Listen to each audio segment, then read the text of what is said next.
Lo voy a dejar entonces con el doctor Carlos Ignacio Ponte, quien va a coordinar el bloque de dislipidemias. Muchas gracias, Juan. Muy contento, muy satisfecho de estar en esta exitosa segunda jornada con más de 1000 inscritos ya en este evento MICA 2020, el evento de cierre del año académico de la Sociedad Venezolana de Cardiología. Y desde la directiva tenemos la firme aspiración que este evento se convierta en el tradicional cierre de año de todos los años venideros, y que sea además un anticipo de lo que va a venir el año que viene, que tenemos un extraordinario programa académico que ya lo estamos trabajando. Y por supuesto agradecer a todos ustedes su presencia y su apoyo, y agradecer a los socios estratégicos que permiten que este proyecto hoy día sea una realidad. El tema que viene a continuación es un tema realmente interesante. Dicen que la enfermedad aterosclerótica no existe si no hay colesterol, por lo tanto el manejo del colesterol de forma óptima y de todas las lipoproteínas aterogénicas es sin duda una piedra fundamental en lo que es la cardiología preventiva. La primera conferencia la va a dictar el doctor Juan Colán Párraga, conocido por todos nosotros, especialista en cardiología y medicina crítica, expresidente de la Sociedad Venezolana de Cardiología, fue por mucho tiempo profesor de cardiología y cirugía cardiovascular en la Escuela Luis Racetti de la Universidad Central de Venezuela y es miembro del Board Latinoamericano para la Prevención de la Enfermedad Coronaria. La siguiente diapositiva será dictada por el doctor José Ramón Gómez Mancebo, altamente conocido, Magister Scientiarum en cardiología, especialista en medicina interna, profesor de la Cátedra de Cardiología de la Escuela Dr. Luis Racetti, actualmente es director del Servicio de Cardiología de ese hospital y es presidente de la Fundación Venezolana de Cardiología Preventiva. La tercera conferencia siguiente va a ser presentada por el doctor José Carlos Beites, internista, cardiólogo, egresado del Hospital Dr. Domingo Luciani, ausente en este momento de Venezuela, se encuentra en Chile, destacando, como todos los venezolanos fuera de Venezuela. Fue fundador y director del Departamento de Rehabilitación Cardíaca del Hospital Regional de Rancagua en Chile. Y la conferencia que va a dictar él es sobre el ácido bempedoico, si podrá ser o no el sustituto de las estatinas en pacientes con dislipidemia. El doctor José Ramón Gómez Mancebo nos va a hablar sobre el evenirumab y como la primera droga que afecta a la angioporetina Like 3, una posible diana terapéutica extraordinariamente interesante. Y el doctor Juan Colán va a hacer un difícil pero retador análisis de los recientes hallazgos de los estudios con ácidos grasos omega 3 y cuál es realmente la implicación en este acertijo que tenemos sobre los ácidos grasos omega 3 en la práctica clínica diaria. Disfruten lo que será un bloque extraordinariamente interesante. Buenas tardes, queridos amigos. Un placer estar aquí en esta primera edición del curso MECA 2020, Mejores Estudios de Cardiología del año 2020, que la Sociedad Venezolana de Cardiología ha organizado con el fin y el propósito que se convierta en el tradicional cierre de todos los años venideros. Lo que sí, con la firme intención o por el firme deseo de que las próximas ediciones sea, por supuesto, en persona para poder compartir con todos ustedes, los cardiólogos de Venezuela. Y el tema que me ha tocado conversar es por lo más interesante, y es interesante no solamente por los resultados de los estudios Orión 9, 10 y 11, sino porque veremos y comprenderemos cómo la ingeniería genética ya dejó de ser algo de la guerra de las galaxias y va a ser pronto de aplicación en la consulta diaria de los cardiólogos de todos los días. Y eso es básicamente inclisiran, el primer interferidor de RNA mensajero con aplicación en cardiología.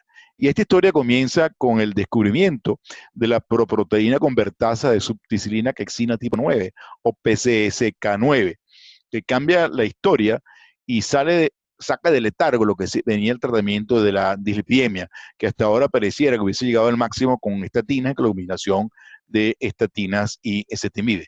Pues bien, el descubrimiento de esta proteína comienza cuando se comprende que un grupo de personas que tenían un cambio genético en el cual había un aumento de la función o ganancia de función del gen que transcribe el PCSK9, estos pacientes tenían unas concentraciones más elevadas de colesterol LDL y por supuesto tenían aumento significativo de riesgo cardiovascular desde etapas muy tempranas de la vida. Por otra parte, había un grupo de sujetos en los cuales había una pérdida de función del gen, la mutación llevaba una pérdida de función del gen y eran pacientes que tenían niveles muy bajos, hasta 14 miligramos por decilitro de colesterol LDL, con una realmente muy baja incidencia de eventos cardiovasculares futuros. Esto convierte el PCSK9 en blanco terapéutico. El primer exitoso intento fue con la creación de anticuerpos monoclonales contra el PCSK9. Los estudios ya han dado resultados realmente importantísimos, llevando a valores tan bajos como 25 miligramos por decilitro de colesterol LDL, con reducciones muy significativas del riesgo cardiovascular asociado con la dislipidemia de forma muy segura.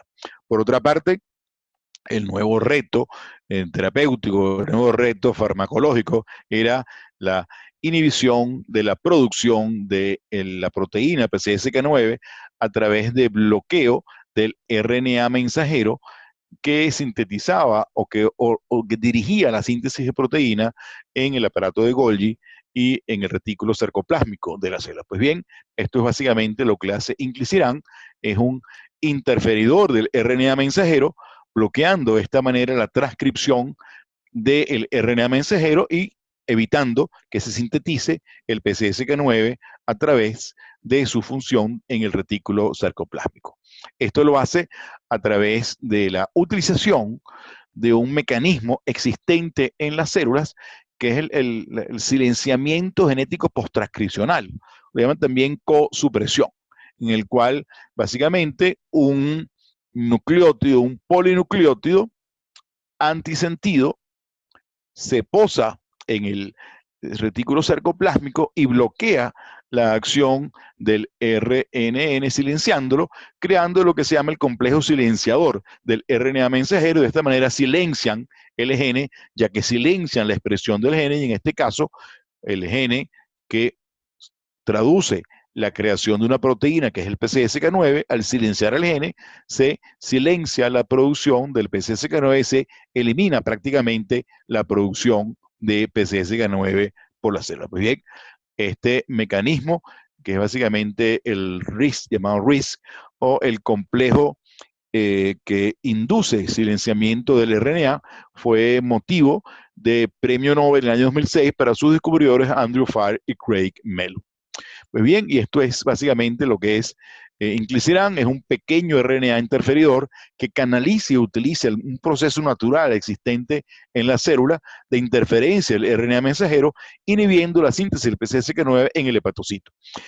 Interesantemente, esta molécula es selectivamente hepatotrófica, actúa exclusivamente en el hígado porque se conjuga con 3 moléculas de N-acetilgalactosamina que tienen un receptor específico en el hígado y hace que solamente las células hepáticas sea donde pueda estar este pequeño RNA interferidor. Su acción, y esto es de las cosas más importantes que tiene, puede persistir hasta por 6 meses, siendo la más prolongada de las drogas hipolipemiantes conociéndose, llegando a tener reducciones de LDL colesterol de 52% por 6 meses y de LPA de 20% por 6 meses. Pues bien, esta es la droga utilizada en los estudios Orión, fase 3, Orión 9, 10 y 11, en la cual pacientes con dosis máximas tolerables de estatina recibieron inclisiran versus 300 miligramos de placebo, una dosis cada 6 meses hasta 540 días de estudio.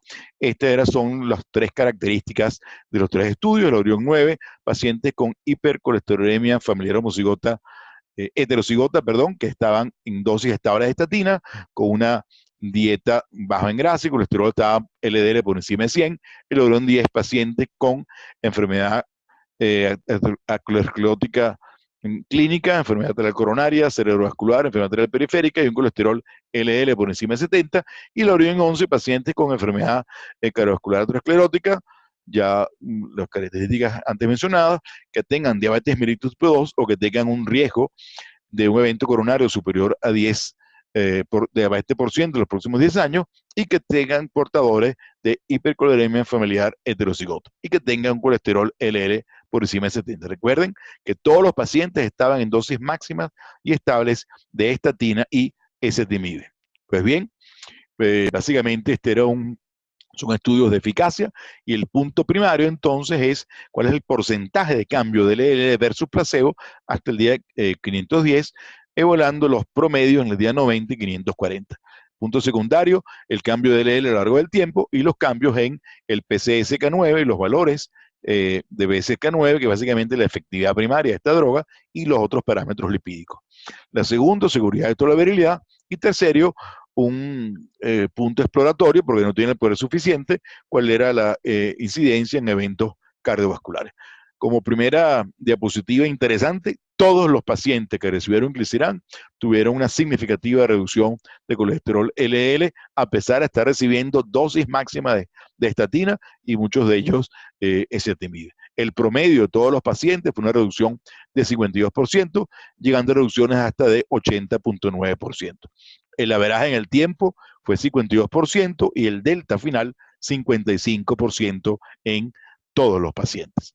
Fíjense, en cuanto a la posibilidad de llegar a metas, tenemos que si la meta es menos de 100 miligramos por decilitro, 89% de los pacientes que recibieron inclisiran lograrían esta meta. Menos de 70, 76%, menos de 50, 58% y menos de 25, 16% de los pacientes llegarían a estos valores utilizando inclisiran a pesar de estar recibiendo estatina más ezetimibe, las dosis máximas.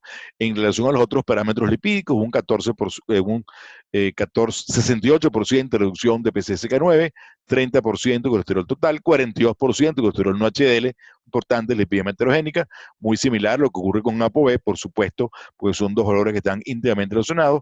LPA al día 540, 20%, y esto nos permitirá conocer cuáles son los efectos de la reducción de LPA y si LPA debe ser en el futuro un objetivo terapéutico. En términos de seguridad, muy importante, los únicos efectos significativos son los relacionados con el sitio de la inyección, rash y tos, pero en general una droga altamente segura y que prácticamente ningún paciente tuvo necesidad de retirarse.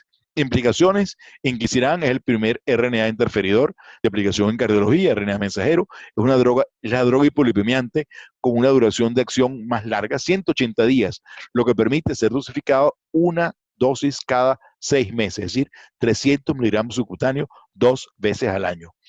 Los estudios Orión 9, 10 y 11 demostraron una robusta reducción de colesterol LDL de hasta 52% hasta por 240 días, de forma segura en todos los subgrupos preespecificados. Además, logra disminución significativa de otras partículas lipídicas, colesterol total 30%, colesterol no HDL 42% y ApoB 40% y LPA 20%. Falta por ver, y esto da grandes esperanzas, qué va a ocurrir con los eventos cardiovasculares futuros. Muchísimas gracias. Bueno, buenas tardes. Muy agradecido por esta invitación y felicitaciones a la vez a la actual directiva de la Sociedad Venezolana de Cardiología por este esfuerzo sumamente importante y sobre todo con las dificultades que tenemos actualmente para tratar de mantener actualizados, por supuesto, a todo nuestro gremio médico, especialmente a nuestros cardiólogos, digamos, pertenecientes a la Sociedad Venezolana de Cardiología. Para comenzar, me ha tocado un tema sumamente controversial en los últimos términos. Este tema he tratado de resumirlo en 9 minutos para tratar de ver y presentar todos los trabajos recientemente presentados en el actual año. Y vamos a comenzar precisamente con un estudio que fue presentado por primera vez en el año 2019, que fue el estudio REDUCE. El estudio REDUCE fue un estudio realizado aproximadamente sobre 8.000 pacientes, 8.100 pacientes específicamente. Fue un estudio tanto de prevención primaria como de prevención secundaria, en el cual pacientes que ya tenían enfermedades cardiovasculares y pacientes que tenían no enfermedad cardiovascular todavía diagnosticada, pero que eran diabéticos con más de un factor de riesgo, o sea, de muy alto riesgo para sufrir una enfermedad cardiovascular, fueron sometidos principalmente pacientes que tenían triglicéridos elevados, niveles de HDL, colesterol bajo y niveles, digamos, de LDL en control, porque eran pacientes que estaban siendo tratados digamos, totalmente con estatina y sumado a ezetimibe si era necesario. Por supuesto, los primeros resultados de este estudio en el punto final primario, que era muerte cardiovascular, infarto, accidente cerebrovascular, necesidad de revascularización, angina inestable, fueron sumamente sorprendentes, con una disminución en promedio del 25% del punto final primario y un 31% del punto final secundario. Pero lo más importante de estos primeros resultados no solamente fueron esto que les acabo de mencionar, sino también el hecho de que los futuros eventos, como lo vamos a ver, cardiovasculares, fueron reducidos como dijimos, el primer evento en el 25%, pero un segundo evento ya en el 32% fue una reducción significativa, el tercer evento en el 30% y el cuarto evento llegó hasta el 54%. De manera que los eventos sucesivos isquémicos fueron específicamente y significativamente reducidos en el grupo de pacientes que recibió el omega 3, el etilo omega 3, que es un tipo de omega 3, digamos, sumamente purificado, y el grupo placebo fue un grupo que recibía terapia ideal, pero comparado con un aceite mineral como placebo. En líneas generales, los primeros resultados del estudio REDUCE arrojó que el resultado cardiovascular primario de muerte cardiovascular, infarto del miocardio no mortal, accidente cerebrovascular, revascularización coronaria o angina inestable para este grupo de EPA purificado frente al placebo fue de 17.2 frente al 22%. El grupo de cero de significación fue sumamente importante, más de 6 o 7 ceros en estos resultados primarios.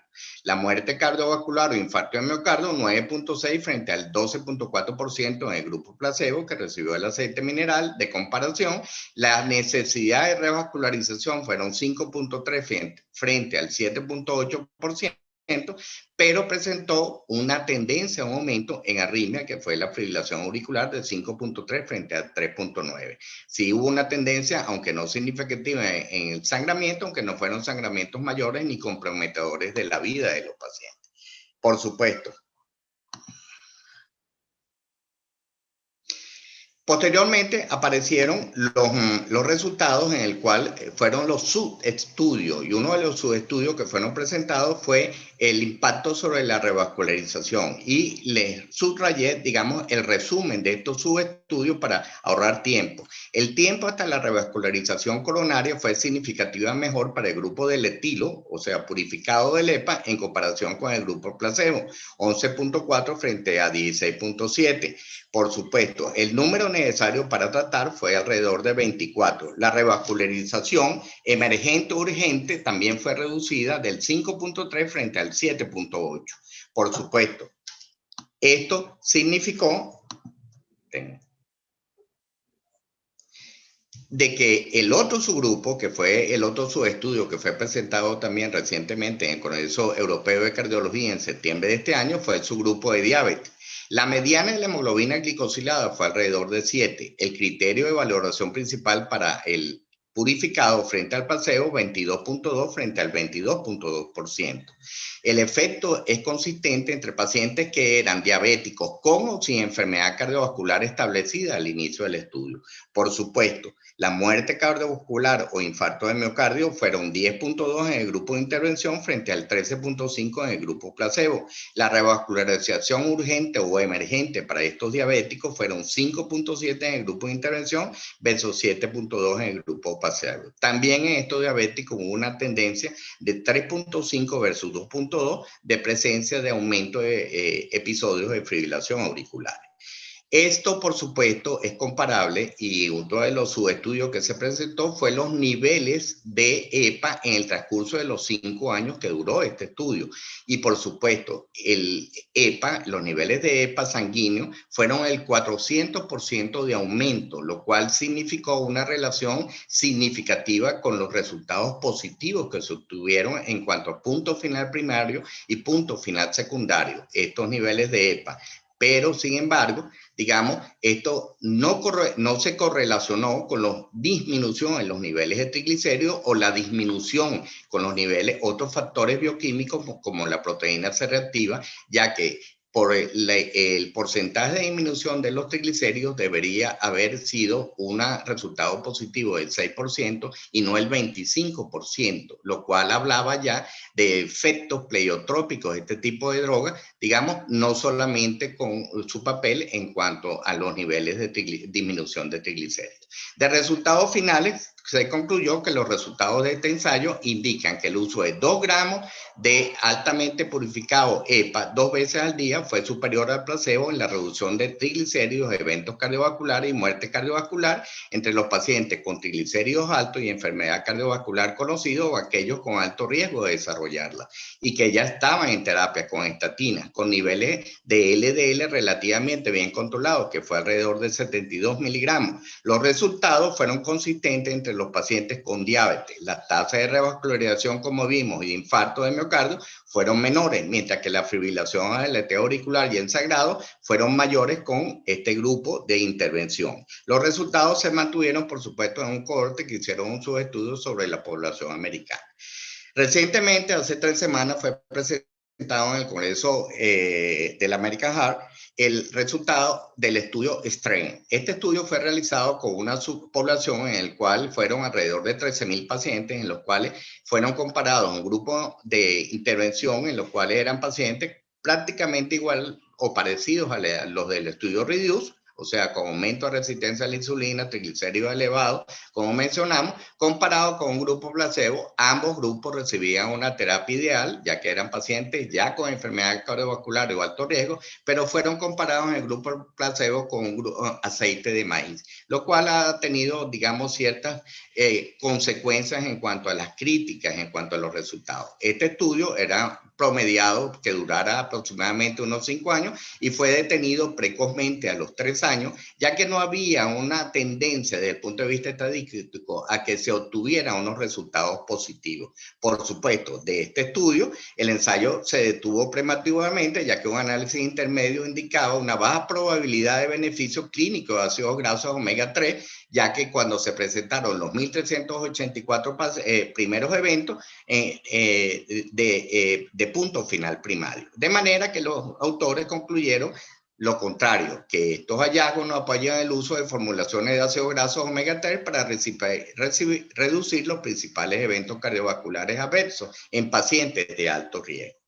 Posteriormente, también fue presentado en este congreso el estudio MEMI. Fue un estudio noruego, resultado de pacientes ancianos mayores de 75 años que habían tenido en las últimas 2 semanas un infarto agudo de miocardio, a los cuales se les dio una mezcla de EPA con DHA. No era purificado, sino 1.8 gramos. Por supuesto, dio resultados neutros en el cual no había una tendencia. Este estudio, por la edad de los pacientes, duró aproximadamente 24 meses. No hubo una diferencia entre el grupo que fue intervenido con ácidos grasos omega 3, pero en esta forma de mezcla de EPA con DHA, y el grupo a los cuales se les dio placebo, que era de nuevo un aceite de maíz.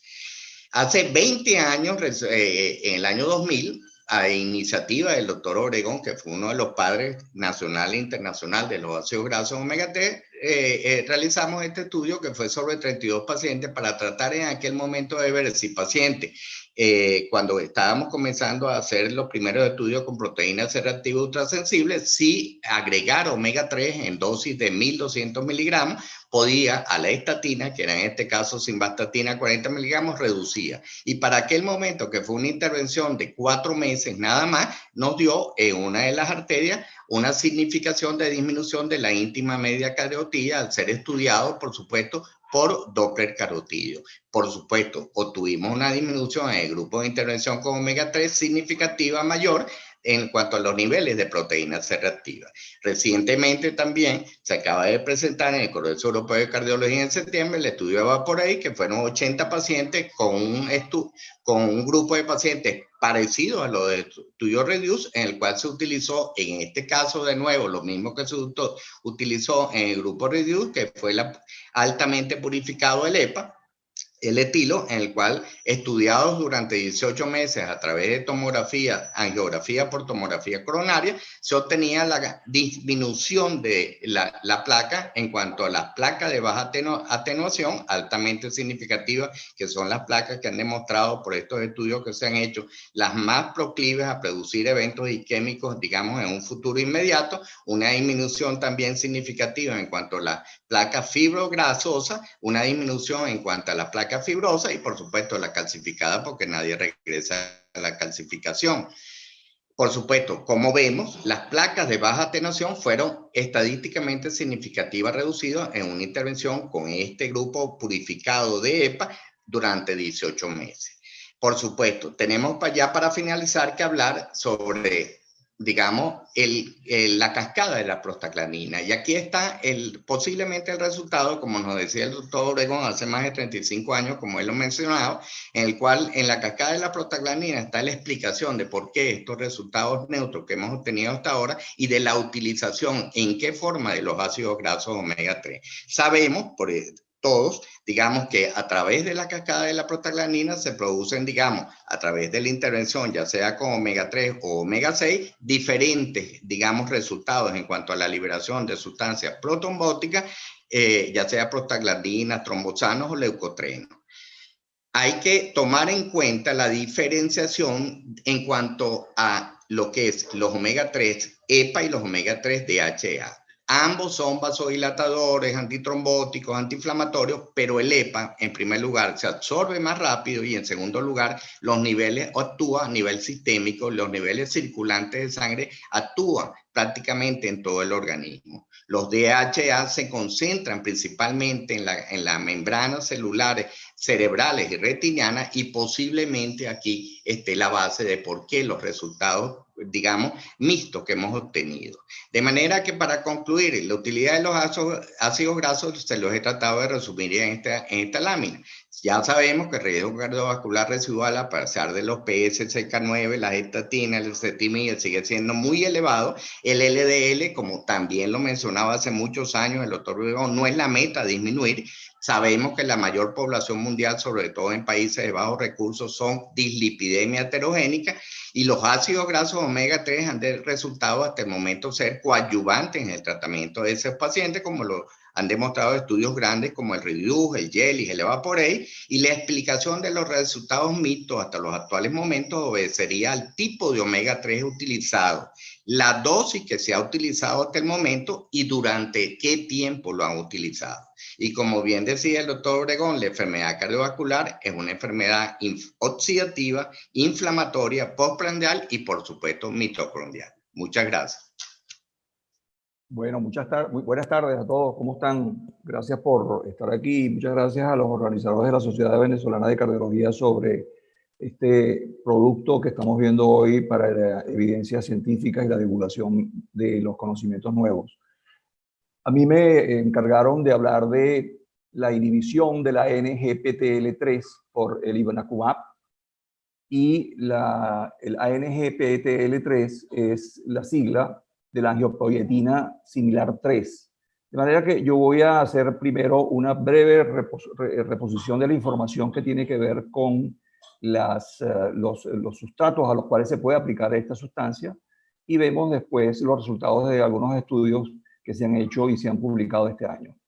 Recuerden ustedes que la hipercolesterolemia familiar tiene una prevalencia de 0,32%, que no es nada bajo. Uno piensa que la hipercolesterolemia familiar pudiera ser muy desechable, pero no lo es. Una de cada 313 personas estadísticamente pueden tener hipercolesterolemia familiar y eso indica que cuando hay enfermedad cardiovascular aterosclerótica, esa hipercolesterolemia familiar se puede diagnosticar en 10 veces más y cuando la enfermedad cardiovascular aterosclerótica es prematura, se asocia a 20 veces más. Y si es una hipercolesterolemia severa la que se asocia a ella, 23 veces más. De manera que no es una enfermedad desechable ni muy rara que uno no pueda tener en cuenta.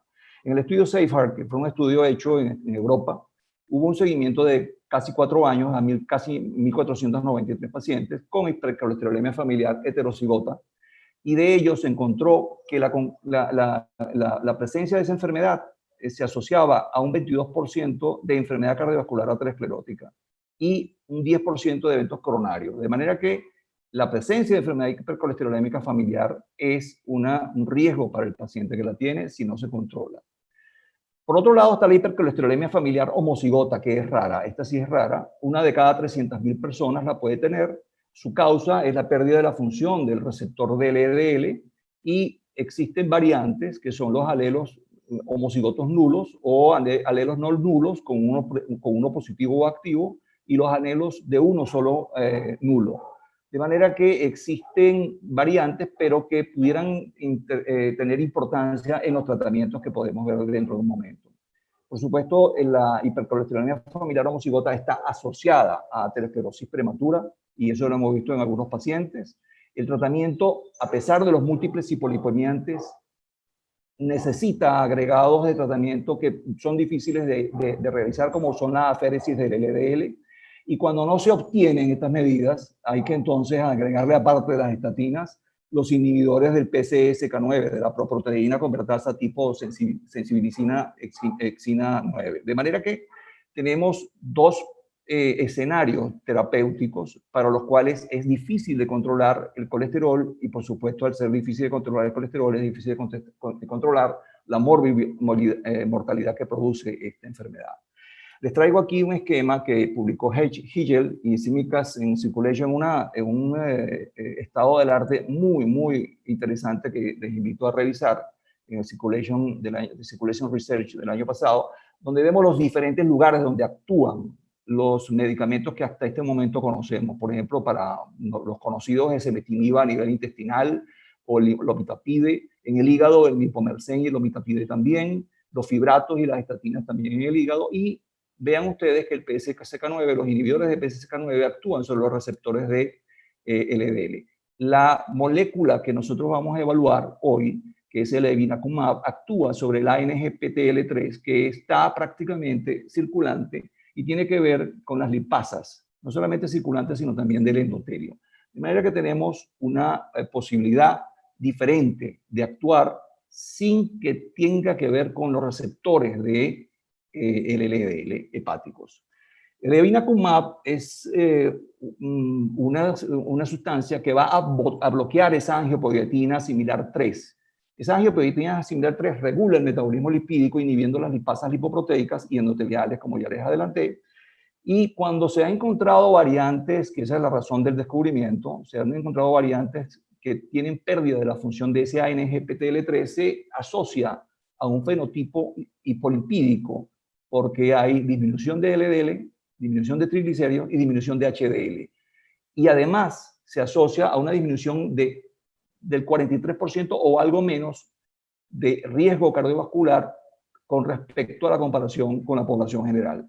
De manera que existe, al tener un medicamento, una molécula que pueda inhibir esa angiopoietina similar 3, tendríamos la oportunidad de producir probablemente esa disminución de riesgo. Ese evinacumab, como ya les adelanté, tiene un efecto independiente del receptor de LDL. Vean ustedes aquí, les traigo el sitio de acción de los medicamentos biológicos que actualmente están activos en estudio, cuyo objetivo es la degradación del RNA, bien sea por interferencia pequeña o bien sea por antisentido del oligonucleótido que está modificado por la sustancia que sea estudiada. De izquierda a derecha, los inhibidores del PCSK9, que tienen el efecto de disminución LDL y de lipoproteína A en menor cuantía. Los efectos de los bloqueadores de la ApoC3, que hacen una disminución de las lipoproteínas ricas en triglicéridos. Los disminuidores de la ApoA, que hacen una disminución de la lipoproteína A. Y los bloqueadores o inhibidores de la ANGPTL3, que es lo que estamos viendo nosotros, donde que sabemos que ya, por lo que he comentado, disminuyen triglicéridos, disminuyen LDL y disminuyen HDL. Vamos entonces a ver el primer estudio, que fue el estudio de evinacumab en pacientes con hipercolesterolemia refractaria. No hipercolesterolemia familiar homocigota, hipercolesterolemia refractaria. Un estudio doble ciego, placebo controlado, fase 2, para 272 pacientes que tenían hipercolesterolemia con o sin características familiares, y su aterosclerosis estaba relacionada, o cuando estaban diagnosticados con aterosclerosis, tenían un LDL mayor de 70, que era el objetivo para bajar el colesterol en esos pacientes, Y si no tenían aterosclerosis, tenían un LDL mayor de 100 miligramos a pesar del tratamiento con estatinas y con inhibidores del PCSK9. Así que fueron aleatorizados a evinacumab, bien sea por vía subcutánea o por vía intravenosa o al grupo placebo. El punto final primario que se plantearon los investigadores fue el cambio porcentual del LDL colesterol basal a las 16 semanas. 20 países participaron, 85 lugares de investigación. El medicamento está a cargo de una empresa llamada Regeneron Pharmaceuticals, y los pacientes fueron entre 18 y 80 años, todos ellos, como les dije, hipercolesterolemia familiar no controlable, con la refractariedad al tratamiento, y el periodo doble ciego, como ya les dije también, 16 semanas por vía subcutánea, pero 24 semanas por vía intravenosa. Y el periodo de seguimiento después de la última dosis fue de 24 semanas cuando se hizo por vía intravenosa. La autorización fue estratificada para hipercolesterolemia familiar heterocigota o no presente, y el régimen subcutáneo, con la dedicación de las indicaciones, fueron 450 miligramos semanal o 300 miligramos semanal o cada 2 semanas o placebo semanal, dependiendo del grupo al que entraran por la aleatorización estratificada. Y el régimen intravenoso requería de tratamiento de 15 miligramos por kilogramo cada 4 semanas o de 5 miligramos por kilogramo cada 4 semanas o placebo cada 4 semanas, dependiendo del régimen y la aleatorización. El grupo de régimen intravenoso, como les había también dicho, pasaron posteriormente a un periodo de tratamiento con etiqueta abierta de 48 semanas. Y estos son los resultados. Vean ustedes. Claramente la separación de las curvas, las dos curvas que están ahí arriba muy claritas, son los pacientes que estaban en el grupo placebo intravenoso y subcutáneo, que prácticamente son calcados uno del otro. Y los que están, los otras 5 líneas que se desplazan en las 16 semanas de seguimiento, son los grupos de tratamiento con evinacumab, que disminuyeron hasta un 43% promedio el porcentaje de colesterol LDL basal. ¿Qué concluyeron los investigadores de este grupo? Que el evinacumab es efectivo para bajar el nivel de colesterol en pacientes con hipercolesterolemia refractaria, incluyendo la variedad familiar homocigótica, heterocigótica y otras sin causa determinada. El otro estudio que les voy a comentar es el estudio ELIPSE, que fue diseñado para el evinacumab para pacientes con hipercolesterolemia familiar homocigota. Estas sí son todos homocigotos. El ensayo es un ensayo tipo fase 3, doble ciego, placebo controlado. El número de pacientes, por supuesto, es pequeño, porque sabiendo que esta es una enfermedad que tiene baja incidencia, es pequeño, y todos los pacientes tenían ese tipo de hipercolesterolemia familiar homocigota, con tratamiento hipolipemiante. Se inició el evinacumab en infusión intravenosa de 15 miligramos por kilo cada 4 semanas, comparado con placebo, y la disminución del colesterol, que tenía como promedio 255, lo veremos en los resultados. El tratamiento disminuyó 47,1% a la semana 24, y los resultados los vemos aquí claramente. Este es el porcentaje de cambio porcentual del placebo con respecto a la línea basal y el evinacumab con respecto al tratamiento a las 24 semanas, que fueron de 42% en promedio.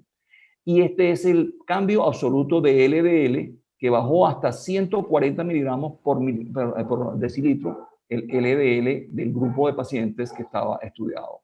De manera que el evinacumab viene siendo una droga biológica que nos va a actuar bajando todo lo que es LDL, triglicéridos y HDL. Vean ustedes el resultado que tiene que ver con el cambio desde la línea de base con respecto a el control y el tratamiento con los pacientes con LDL comparados cuando son nulos o son no nulos, para evaluar la posibilidad de que haya una diferencia entre el grupo de tipo genético de los pacientes con hipercolesterolemia familiar homocigótica.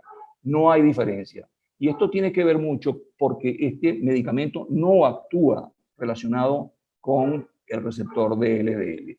Así que en conclusión, este estudio dijo que el evinacumab es efectivo para reducir el LDL en pacientes con hipercolesterolemia familiar homocigota, recibiendo máximas dosis de tratamiento hipolipemiante simultáneo sin importar el grado de función de los receptores de LDL. En conclusión general, podríamos decir que este medicamento, este tipo de anticuerpo monoclonal humano contra la angiopoietina similar 3, tiene efectividad en la disminución del LDL. Falta ahora saber si estos efectos hacen un beneficio a largo plazo en cuanto a la patología aterosclerótica que va a tener el paciente que tiene un LDL elevado. Muchas gracias. Buenas tardes. Gracias a la Sociedad Venezolana de Cardiología por la invitación a esta ponencia y, por supuesto, para mí un inmenso placer compartir en este bloque con amigos y maestros. Bueno, vamos a hablar sobre el ácido bempedoico, sustituto de la estatina. Para ello tenemos que primero plantearnos cuáles son los hechos claves. El LDL y el colesterol son el principal agente causal de la aterosclerosis. La adición de ezetimiba o anticuerpos monoclonales claramente han demostrado una reducción adicional del riesgo de enfermedad cardiovascular aterosclerótica. Cuanto más bajo sea la concentración de LDL alcanzada, menor es el riesgo de eventos cardiovasculares futuros. Y lo que sí es que sin que se observe un límite inferior para este LDL o efecto o en curva en J. Y no se puede hablar de hipótesis de LDL, sino de una serie de hechos establecidos que demuestran que el aumento de la concentración de LDL se relaciona causalmente con la enfermedad cardiovascular aterosclerótica. Claramente establecido cuando nosotros vemos los estudios tanto en prevención primaria como en prevención secundaria, que cuanto más bajo es el colesterol LDL, mejor. ¿Qué es lo que nos plantea todas las guías? Que tenemos que estratificar a nuestros pacientes y establecer el riesgo cardiovascular en cada uno de ellos. ¿Para qué nos va a servir eso? Simplemente para plantearnos objetivo terapéutico para el manejo del LDL, colesterol. Y fíjense qué es lo que nos dicen las guías en el 2019, que en esos pacientes de riesgo elevado o riesgo muy elevado, tanto en prevención primaria como en prevención secundaria, la reducción del LDL colesterol tiene que estar por encima o igual o por encima del 50% con respecto al basal. Y en los pacientes de muy alto riesgo cardiovascular, el LDL plantea que debe ser por debajo de 55 miligramos por decilitro. ¿Cuál es el problema? En muchos pacientes no se calcula el riesgo cardiovascular de forma correcta. 3 de cada 4 pacientes no tienen niveles de lípido dentro de valores recomendados por aquí. Muchos pacientes no alcanzan niveles óptimos de LDL, incluso después de tomar estatina de intensidad moderada o alta. Fíjense que cuando nosotros instalamos la terapia, que es la principal estrategia terapéutica para el manejo del colesterol, conseguimos una reducción que puede llegar al 35%, pero hay un alto porcentaje que puede llegar entre 65 y 70%, que no se consigue la reducción deseada. Y eso es lo que nosotros llamamos riesgo cardiovascular residual. Para plantearlo, ¿quién puede estar involucrado en este riesgo residual? Planteándonos sobre los factores lipídicos, tenemos que plantear baja adherencia, variabilidad en la respuesta e intolerancia a la estatina, entre otros. Es aquí donde aparece un nuevo aliado. ¿Quién es ese nuevo aliado? El ácido bempedoico. ¿Qué es el ácido bempedoico? El ácido bempedoico es un profármaco, no es una estatina. Es un profármaco que, una vez activado en el hígado, inhibe la síntesis de colesterol mediante la inhibición de la ATP citratoliasa que se encuentra en el hígado. Él lo que hace es bloquear esta enzima, la citratoliasa, la ATP citratoliasa, y evita la formación de acetil-CoA y, por supuesto, evita el paso previo en la síntesis del colesterol, exactamente previo a donde actúa la gestatina. Pero para que este fármaco pueda actuar, necesita que él pase a su forma activa, porque es una prodroga, y esa enzima se consigue exclusivamente en el hígado, que es la acetil-CoA sintetasa de cadena larga. ¿Qué ventaja tiene esto? Que al no conseguirse a nivel hepático, evitamos, a nivel muscular, evitamos el efecto adverso de la estatina, que son las miopatías. Planteándose ya esto, se realizan una serie de ensayos clínicos en fase 2 con esta droga en pacientes con hipercolesterolemia, pacientes hipertensos, diabéticos, intolerancia a la estatina o asociados a estatina, con unos buenos resultados en la reducción del LDL y, por supuesto, sin evaluar o sin verificarse efectos adversos de esta droga. ¿Esto qué es lo que llevó? Toda esta finalización exitosa de los ensayos clínicos en fase 2 nos plantea una serie de ensayos en fase 3. Estos ensayos clínicos se denominaron estudios CLEAR, que constan de 5 brazos. Y vamos a resumir estos 5 brazos. El primer brazo fue el Clear Harmony, donde se probó la eficacia y seguridad del ácido bempedoico en la reducción del LDL colesterol. ¿Y cuáles fueron los puntos primarios de este estudio? Con respecto al punto primario, que fue la aparición de eventos adversos, se observó que no hubo eventos adversos relacionados con la droga, no hubo diferencia significativa contra placebo. Con respecto al resultado secundario del cambio porcentual del LDL colesterol a las 52 semanas, se consiguió una reducción del 16.5% del LDL colesterol, y esto fue estadísticamente significativo.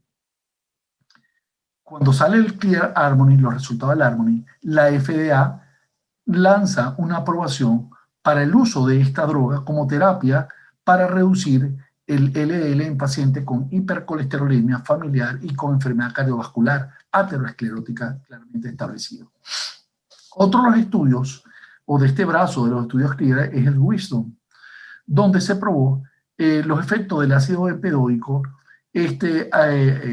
agregado, por supuesto, a pacientes que estaban tomando estatina a la dosis máxima tolerada con riesgo cardiovascular. ¿Y cuáles fueron los resultados del Wisdom? Fíjense, con respecto al punto primario, que esto fue establecido a las 12 semanas, hubo un cambio porcentual del LDL colesterol de 15.1%, estadísticamente significativo.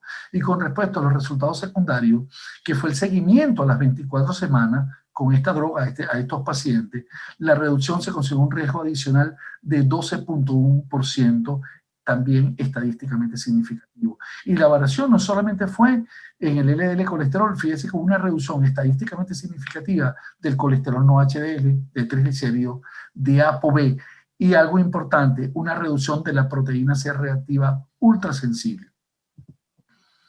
Otro de los brazos es el Serenity, donde se probó en pacientes que eran intolerantes a la estatina. ¿Y cuáles fueron los resultados del Serenity? Fíjense, en los pacientes que se les adicionó con hipercolesterolemia intolerante a la estatina, se consiguió a las 12 semanas del inicio del tratamiento una reducción de casi 24% de la reducción del LDL colesterol.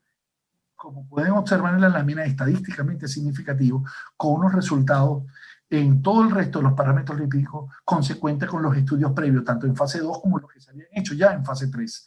Y, por supuesto, algo más y también que trae beneficios extra, que reducción de la proteína C reactiva ultrasensible.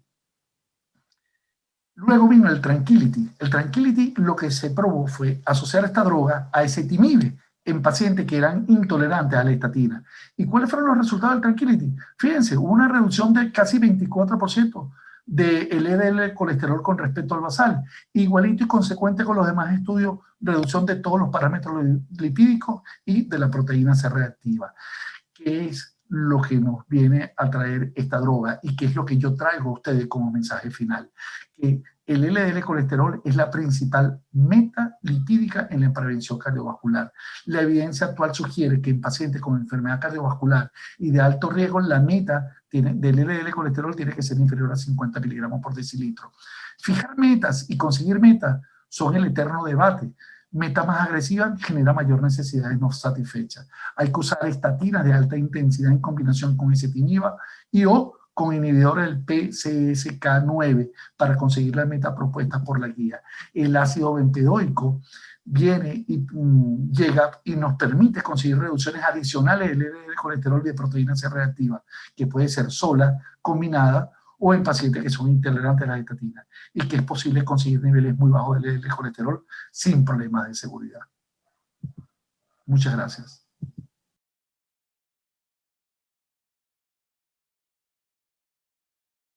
Vamos a entrar a la sesión de preguntas y respuestas.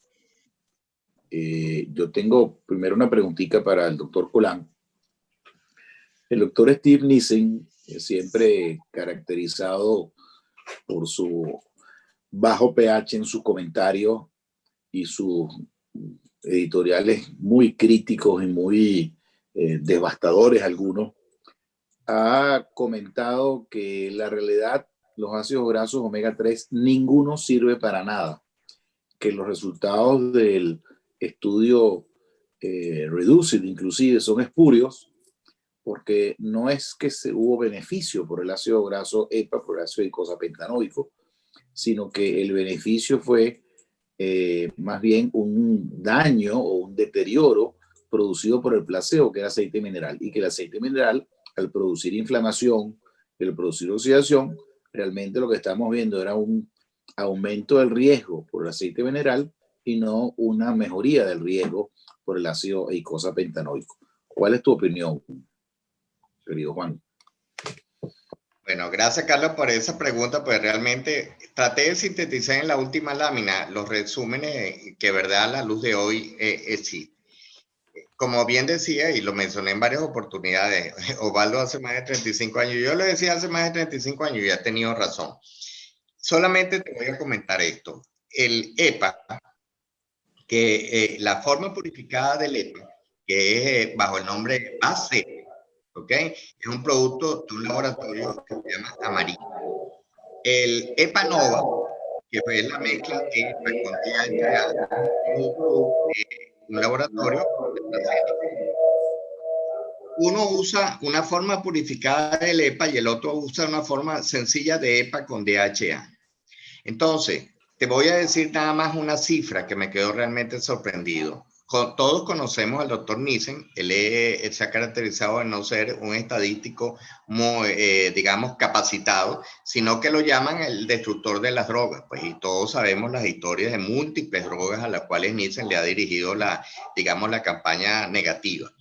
El mercado del omega 3 a raíz de la aparición del estudio Reduce para el 2019 fue nada más 5.000 millones de dólares. El mercado se calcula para el 2020 que iba a aumentar a 9.000 millones de dólares, ya que son productos que se vendían, digamos, a nivel mundial sin receta. Pues. Yo lo que pienso es que decir de que el aceite mineral que se usó de placebo en el Reduce y en el Evaporate, primero que el aceite mineral todos sabemos que no se absorbe.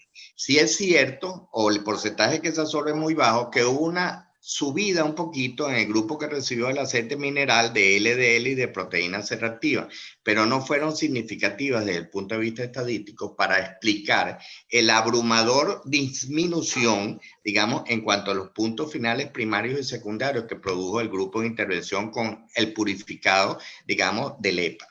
En segundo lugar, el aceite de maíz que usó, digamos, y fue un estudio auspiciado y patrocinado por Epanova, o sea, por AstraZeneca, en el cual Nissen fue el director, uno de los directores principales y diseñador. El aceite de maíz, es cierto, fue un aceite, digamos, que no produce como placebo, parecía ser un placebo mejor. Sin embargo, un subgrupo del estudio Evaporate analizó y comparó los estudios que se habían hecho con placebo, con aceite mineral y con aceite de maíz, y no dio resultados, digamos, significativos para poder explicar, digamos, la abrumadora respuesta del Reduce. Por supuesto, vienen muchos estudios y como te digo, yo pienso que a la luz de la verdad, los omega 3 tienen su papel como coadyuvante, como pusimos en la lámina, en este tipo de pacientes con dislipidemia arteriogénica, coadyuvante de las estatinas, del ezetimibe, y para el mayor porcentaje de riesgo cardiovascular residual que hay en el mundo está en este subgrupo de pacientes, digamos, con dislipidemia heterogénica, como lo hemos visto en múltiples oportunidades. Yo creo que esta es una pelea principalmente ahorita de mercadeo, que los niveles de EPA que fueron aumentados en 400% en el Reduce y en el Evaporate y no fueron aumentados sino el 35% en el estudio Strong y el estudio OMEMI, explicarían las diferencias entre los dos. Pero por detrás hay, como siempre, una guerra de mercadeo que realmente no se justifica, al menos desde el punto de vista científico. ¿EPA o EPA-DHA, Juan? EPA, bueno, mira, como bien lo expliqué, el DHA no es malo. El DHA tiene efectos antiinflamatorios, antitrombóticos, pero el problema con el DHA, y es más, cuando tú das EPA, una parte del organismo lo transforma en DHA. El problema es que el DHA su efecto, y principalmente por eso es que lo están utilizando en Alzheimer, en estudios prospectivos actualmente, se concentra a nivel cerebral y a nivel retiniano, no en el resto del organismo. posiblemente el EPA sí se concentra en todo el resto del organismo, y de ahí la ventaja de dar EPA. No quiere decir que el DHA es malo, el DHA tiene su función y su papel, pero actúa, se concentra lamentablemente en las membranas a nivel cerebral y a nivel retiniano. Excelente, Juan. Excelente respuesta y sí, el omega 3 sigue siendo un asertivo realmente, porque da un pasito para adelante, dos pasitos para atrás, como la canción.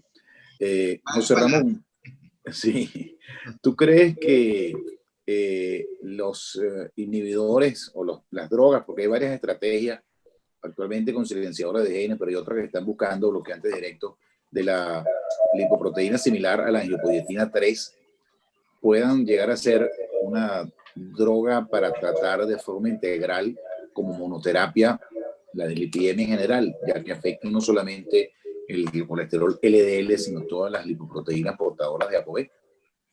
Bueno, es muy temprano para decirlo, ¿no? Hay que tomar en cuenta sí, estamos especulando. Hay que tomar en cuenta lo que sucedió cuando descubrieron la situación del bloqueo de angiopoietina natural en el humano, que encontraron que había un 40% de disminución de la morbilidad por aterosclerosis. Eso es importante, es un indicio importante. Sin embargo, quiero recordar lamentablemente la historia del torcetrapib, que todo el mundo tenía grandes esperanzas en el torcetrapib, subía el HDL hasta un 80%, una cosa bárbara, y resultó que aumentaba la mortalidad por otra vía.